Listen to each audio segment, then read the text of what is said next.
আজ আমরা যেসব আধুনিক বিমান দেখি, সুপারসনিক জেট, আন্তর্জাতিক ফ্লাইট বা স্টেলথ টেকনোলজি, এর সব কিছুর পেছনে রয়েছে এক বিস্ময়কর আবিষ্কারের সূচনা। কে আবিষ্কার করেছিলেন বিশ্বের প্রথম বিমান? কিভাবে মানুষ আকাশে ওড়ার স্বপ্ন বাস্তবে রূপ দিল?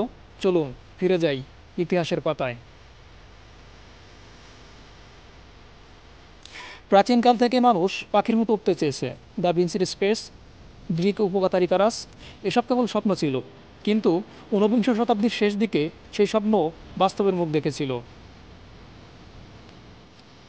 1903 সালের 17 ডিসেম্বর যুক্তরাষ্ট্রের নর্থ ক্যারোলাইনার কিটি হকে ইতিহাস সৃষ্টি করেন দুই ভাই, উইলবার রাইট এবং পারভিল রাইট। তারা তৈরি করেন রাইট ফ্লায়ার 1, একটি মোটর চালিত নিয়ন্ত্রিত ভারী যন্ত্রযান, যা প্রথম সফলভাবে উড়েছিল। প্রথম ফ্লাইটটা স্থায়ী ছিল মাত্র 12 সেকেন্ড, দূরত্ব ছিল 120 ফুট, কিন্তু এটাই ছিল মানব ইতিহাসের সবথেকে গুরুত্বপূর্ণ ফ্লাইট। রাইট ফ্লায়ার ছিল কাটো কাপড় দিয়ে তৈরি। এতে ছিল 12 হর্স পাওয়ারের একটি পেট্রোল ইঞ্জিন ও 2টি প্রপেলার, কিন্তু সবচেয়ে গুরুত্বপূর্ণ ছিল 3 এক্সিস কন্ট্রোল সিস্টেম।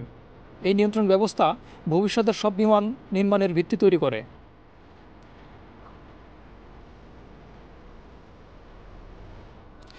তবে বিমান আবিষ্কার নিয়েও বিতর্ক ছিল। অনেকে দাবি করেন যে ব্রাজিলিয়ান উদ্ভাবক অ্যালবার্তো সান্তোস প্রথম বিমান উড্ডয়ন করেছিলেন, কিন্তু রাইট ভাইদের বিমানই ছিল প্রথম মোটর চালিত, নিয়ন্ত্রিত ও সফলভাবে উড্ডয়নকারী আকাশযান, যা বৈজ্ঞানিকভাবে স্বীকৃত। বিমান আবিষ্কার শুধু যাত্রা নয়, তা মানব সভ্যতাকে আমলে বদলে দিয়েছে। প্রথম বিশ্বযুদ্ধ থেকে শুরু করে চন্দ্রভিযান, সবই সম্ভব হয়েছে রাইট ভাইদের ওই 12 সেকেন্ডের সাহসিকতার কারণে। আজ যখন আপনি আকাশে উড়ে যাচ্ছেন, মনে রাখবেন একদিন কেউ শুধু স্বপ্নই দেখেছিল, আর অন্য কেউ সেই স্বপ্নকে সত্যি করেছিল।